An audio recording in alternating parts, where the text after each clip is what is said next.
Bachadon olingandan keyingi hayot qanday bo'ladi degan savol juda ham hammani qiziqtiradi va men u ayollarimizga sekin tushuntirishga harakat qilaman. Bachadon bu kichik tos sohasida joylashgan organ bo'lib, buni vazifasi faqatgina homilani o'sishiga yordam berish, homilani ko'tarish va tug'ruq jarayoniga ishtirok etadigan organ hisoblanadi. Bachadondan hech qanaqa gormonlar ishlab chiqarilmaydi. Tuxumdonlardan ayollar gormonlari ishlab chiqariladi va bachadon tuxumdonlarga bo'ysunadigan organ hisoblanadi. Agarda bachadon o'zi olinib, tuxumdonlar qolgan bo'lsa, hech qanaqa sizda gormonal o'zgarishlar ayol holatida sezilmaydi.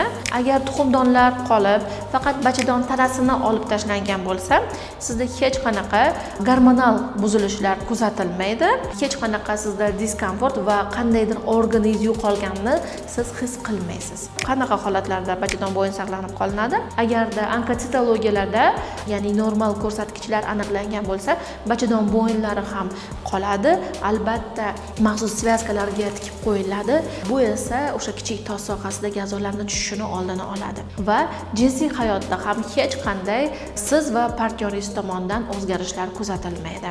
Bachadon olib tashlash amaliyoti shunchaki amaliyot emas, bunga ayol shunchaki yetib kelmaydi. Agarda siz har 1 yilda bir marotaba shifokor ko'rigidan o'tib tursangiz va kasalliklarning profilaktikasi bilan shug'ullansangiz, albatta siz bu holatlardan uzoqroq bo'lasiz.